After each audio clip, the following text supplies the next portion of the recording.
राम को तुम लाए हो। राम तो हर घर में है। किस घर में पूजा नहीं होती राम की, ये बता दो। राम के घर में सिख में भी पूजा होती है, हिंदू के घर में भी राम की पूजा होती है, क्रिश्चियन के घर में भी राम है, घट में समाया हुआ, हर कण कण में समाया हुआ राम है। हिंदू दंगे कराता है, उस हिंदू को तो सजा दो ना, उस व्यक्ति को सजा दो। आप सबको तो नहीं बदनाम करोगे। तो दिल्ली की सिख समुदाय लो या अदर स्टेटों की सिख समुदाय ले लो, और पंजाबी जो अरोड़े, खत्री, चोपड़ा ये भी आते हैं कहीं, पर जो सिखों का रुझान है इस टाइम न्यूट्रल हो गया, वो मोदी की तरफ नहीं है। क्योंकि जो कनाडा में जो हादसा कर रहे हैं हमें बदनाम करके उस पर अटैक करने, तो ये एक सिखों पे अटैक है। आज हिंदू लोग भी बात करते हैं, हिंदू भी हमें प्यारा है, हिंदू भी हमें प्यारा है। क्या हमने इस देश के लिए जिए मरे नहीं है? हमारे फादर ने 71 की लड़ाई लड़ी, बाढ़ की लड़ाई लड़ी, इस देश के लिए लड़ी है। क्या फौजी में कोई फर्क है? फौजी तो देश के लिए लड़ता है ना। उसमें सिख भी होते हैं, हिंदू भी होते हैं, मुसलमान भी होते हैं, सारे धर्म होते हैं। कौन सा एक धर्म फौजी का है? फौजी तो सारे धर्मों को लाइक करता है। आप सर्व धर्म की बात करो ना। बाबा जी, आपने एकदम कनाडा की बात की, तो उसके बाद एक चीज़ जो है बार बार कहा जाता है, जैसे अभी किसान आंदोलन में भी कहा गया था खालिस्तानी को, तो एक अगर कोई गलत कर रहा है तो उसके साथ पूरे समाज को इस तरह का टैग देना, क्या ये सही है या गलत? आप एक बंदा गलत चल रहा है, आप उसको सजा दो ना, उसको फांसी पे टांग दो। पूरी समुदाय को तो नहीं लेंगे। अगर एक हिंदू दंगे कराता है, उस हिंदू को तो सजा दो ना, उस व्यक्ति को सजा दो। आप सबको तो नहीं बदनाम करोगे, एक टारगेट में नहीं लोगे। संविधान तो एक के लिए होता है ना, जो दोषी है उसको सजा दो, उसको सरेआम टांग दो फांसी पे। अगर वो खालिस्तान की बात करता है उसको टांग दो, पर खालिस्तान के अंदर क्या है वो मुद्दा भी तो उठाओ ना। सर, आपके विचार क्या है इस पर? आप समर्थन में है, विरोधी में? हम समर्थन में भी नहीं, विरोध में भी नहीं है। हम भारत के साथ है, हिंदुस्तान के साथ है। हमारे गुरु गोविंद सिंह जी ने अगर देश के लिए, एक रक्षा के लिए अपने 4 साहिबजादे वार दिए, शहीद करवा दिए, और सिख कौमों ने शहीदियाँ दे दी। आप 84 किसके साथ हुए देश में? हमारे साथ ही हुई है ना। पर एक ने नहीं उसको हवा दे दी 84 को। आज 84 वाले फिर तड़प रहे हैं। आप जाओ विडो कॉलोनी में, कहीं को नौकरी तक नहीं मिली। अच्छा, मुद्दे की बात करते हैं, 24 में सत्ता परिवर्तन होगा या नहीं होगा? 110% होगा। 9-10 साल में कितना विकास हुआ है? आपको क्या लगता है कितना विकास हुआ है? मुझे तो अभी तो एक भी विकास नहीं बता दो। कोई बच्चों को नौकरी नहीं मिल रही, उनको शिक्षा नहीं मिल रही, उनके पढ़ाई के लिए पैसे नहीं है। अगर घर से सब्जी लेने के लिए जाते हैं तो सब्जी के पैसे नहीं होते।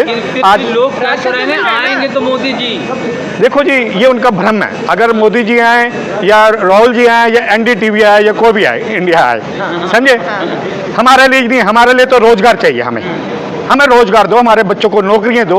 हम लाखों रुपए लगा के उन बच्चों को शिक्षा के लिए भेजते हैं, नौकरी के लिए भेजते हैं। बच्चे कहते हैं कि हम पढ़ेंगे, पापा लिखेंगे और एक अच्छी जॉब करेंगे। तो रोजगार तो दे रही है मोदी सरकार। कौन सा जॉब दिया मुझे बता दो, एक रोजगार बता दो।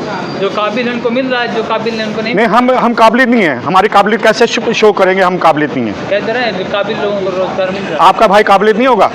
अगर वो घर से निकला है पढ़ लिख के, वो जॉब के लिए निकला है ना, क्या उसमें काबिलियत नहीं है जॉब करने की? इसको कौन चुनेगा? जो भाजपा समर्थक है वो लोग ये कहते हैं कि भाई नौकरी इस वजह से नहीं मिल रही है कि नौकरियां तो देश में बहुत सारी हैं, मगर जो काबिल होगा, जिसके अंदर काबिलियत होगी, उसको नौकरी पर रखा जाएगा, हर किसी को थोड़ी रख लिया जाएगा। चलो, उसका चयन कौन करेगा भाई ये काबिलियत है कि नहीं है? आप बताओ ना। रेलवे आपने प्राइवेट कर दी। आप रेलवे प्राइवेट करने से क्या हुआ? जो उनसे नौजवान सरकारी नौकरियां चाहते हैं तो उनको नौकरी नहीं मिल रही। आपने एयरपोर्ट दे दिया। आपने क्या नहीं दिया देश के अंदर? ये बचपन से लेकर हमने कभी ये नहीं सुना था कि ये प्राइवेट भी लिमिटेड होगा, कंपनी बनेगी।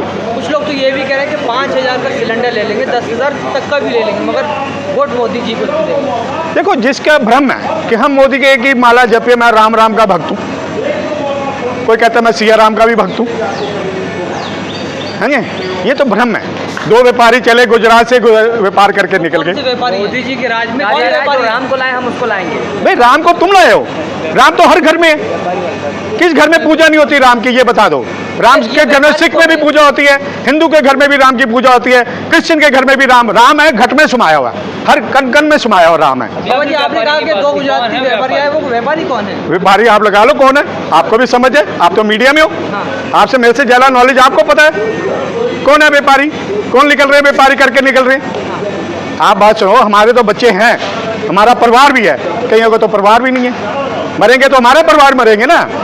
सुरक्षित तो है ना देश मोदी जी के राज में? कैसे सुरक्षित है मुझे बता दो।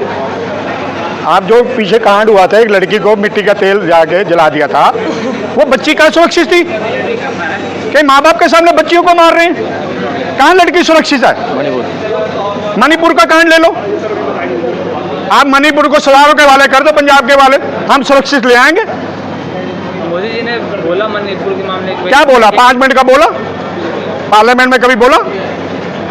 बोलो किस लीडर ने बोला पार्लियामेंट में? मणिपुर के गृह मंत्री जी गए थे मणिपुर, क्या बोल के आए, क्या रक्षा करके आए? मणिपुर का छोड़िए, मोदी जी इजराइल का भी साथ दे रहे हैं। नहीं, इसराइल का साथ हमें कोई लेना देना नहीं, हमें अपने हिंदुस्तान से मतलब है, हमें बाहर के मुल्कों से कोई मतलब नहीं। हम हिंदुस्तान का जी रहे हैं, हिंदुस्तान में खा रहे हैं, हिंदुस्तान में पी रहे हैं, हिंदुस्तान में जी रहे हैं। बाजी अभी जो है राहुल गांधी हाँ जी, अमृतसर जो है गोल्डन टेम्पल में जी। आए थे, क्या कहेंगे? अब देखो जी, एक दादी ने गलती कर दी, हाँ पोते को सजा नहीं मिल सकती, हाँ ये हमारे गुरु गोविंद सिंह जी कह गए हैं। अगर औरंगजेब ने गलती करी थी, उनके बच्चे भी गुरु साहब के शरण में आ गए थे, गुरु साहब ने गुनाह बख्श दिए थे। अगर हरमंदिर साहब में जोड़े की सेवा करी है तो राहुल गांधी ने करी, लंगर की सेवा करी राहुल गांधी ने करी, अपनी भूल बख्शाए हैं वो। हमारे गुरु साहब ने जो शरण पड़े सो तरे, उसको तार दो। आप लोगों ने माफ कर दिया? हमने सिख समुदाय ने माफ कर दिया। अब चंद मुट्ठी भर सिख होंगे जिनको गुरु साहब का ज्ञान ही नहीं है, जिसको गुरु का वाणी का ज्ञान नहीं है ना, वो अहंकार और होमे में जी रहे हैं। कभी बादल ने करी है जोड़े की सेवा? बादल वहाँ का प्रेसिडेंट है, उसे कभी सेवा करी है? नहीं करी। किसी दिल्ली गुरुद्वारा प्रबंधक कमेटी ने कभी सेवा करी है? नहीं करी। आपका एक गांधी परिवार से राहुल गांधी ने भी माफ़ी मांग ली, सोनिया गांधी ने भी माफ़ी मांग ली, मनमोहन सिंह ने भी माफ़ी मांग ली। आप क्यों उनको माफ़ी मांगे? आप बताओ ना। इसने तो दुश्मन को भी तार देता बंदा। आपके घर भी कोई दुश्मन आएगा, आप उसको बकायदा चाय पानी पिलाओगे और इज्जत मान सत्कार से उसको पूरा करोगे। आपने मनमोहन जी की जो है वक्त देखा, टाइम देखा जी, और मोदी साहब का भी देखा जी। तो कौन सा आपको बेहतर लगा? मुझे डॉक्टर मनमोहन सिंह जी बहुत बेटर लगे। हाँ। वो एकदम न्यूट्रल थे, देश की उन्नति ऊर्जा को ऊपर बढ़ा रहे थे, मतलब कि आप फाइनेंशियल फाइनेंशियल बहुत आगे ले गए थे। क्योंकि डॉक्टर साहब को हमने देखा है, जब वो प्राइम मिनिस्टर घोषित हुए थे, उनका डिक्लेयर किया गया था, डॉक्टर साहब को हमने देखा अपनी आंखों से। वो एक संविधान की और एक नीति की बात करते हैं, जो सरकार के अधीन काम होगा मैं उसको लाइक करूंगा, उसके बगैर कोई काम नहीं करूंगा। उन्हें तो कहा जाता था मौन प्रधानमंत्री, जो चुप रहने वाला, कभी कोई कुछ बोलने वाला ही नहीं। महात्मा बुद्ध भी चुप रहते थे, क्या ज्ञान की बातें दे जाते थे, कितनी ज्ञान की बातें करते थे महात्मा बुद्ध जी। मनमोहन सिंह जी चुप रहते थे, सब ज्ञान में लिखत में कर जाते थे। बजाने वाला प्रधानमंत्री मिला जिसका विदेशों में डंका बजता है। नहीं, डंका बजता है, हम नहीं कहते नहीं डंका बजता है, किस देश में नहीं रहा, हर देश में बज रहा है, पर हिंदुस्तान में नहीं बज रहा। आखिरी सवाल, 24 में मोदी जी या राहुल गांधी? मुझे तो बेटर दोनों ही लग रहे हैं, मैं किसी एक का नहीं चॉइस करूंगा। अगर चॉइस करूंगा तो नौजवानों में आगे पीढ़ी में देखूंगा तो राहुल गांधी को देखूंगा, और सीनियर सिटीजन में देखूंगा तो मोदी को देखूंगा। ठीक है, शुक्रिया।